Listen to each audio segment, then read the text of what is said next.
Mamarinate natin siya guys. Tapos nilagyan ko siya ng toyo, kalamansi. Babara natin ang bawang, overnight yan. Bukas ko siya lulutuin. Guys, bukas ko siya lulutuin. Tapos lalagyan natin ng pamintang durog.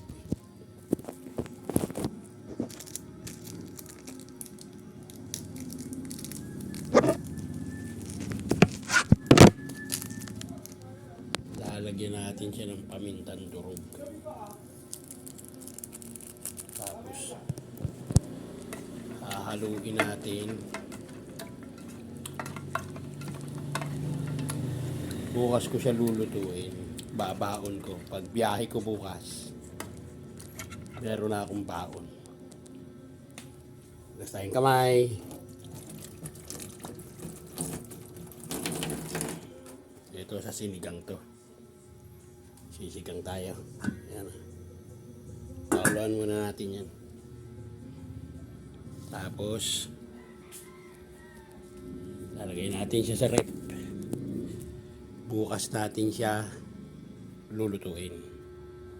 Yan ka lang sa baba. Makisingit ka muna dyan.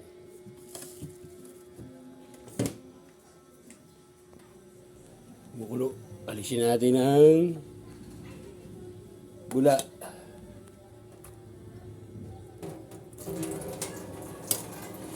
Natin ang bula at madumi yan. Dugo-dugo yan. Dugo-dugo. Dugo-dugugan. May dugo-dugugan. Alisin natin yan.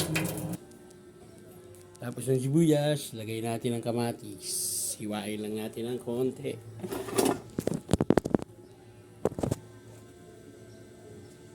Ganun lang.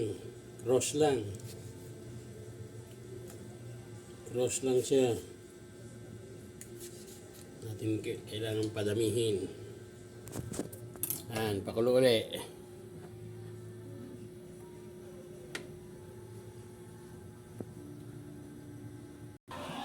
Lalagay na natin ang labanos. Daming labanos, masustansya.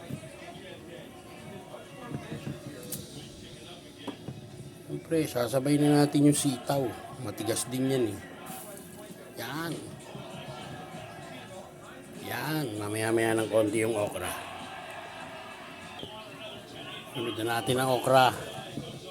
Isa yan sa magpapalapot ng sabaw.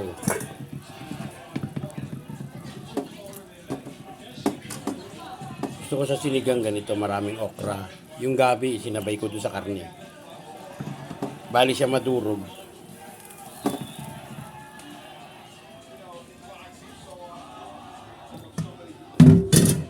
Ito yung kangkong sa huli natin ilalagay yan.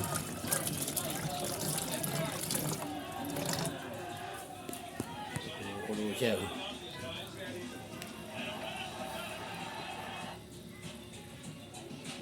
Mamaya ako na siya titimplahan guys.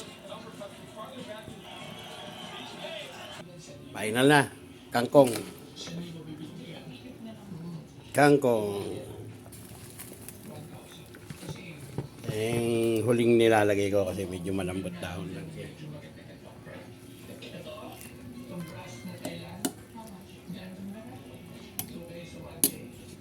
Malambot. Medyo malambot na yung baboy.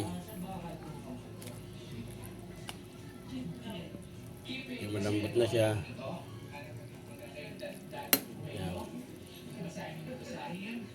Tikman natin.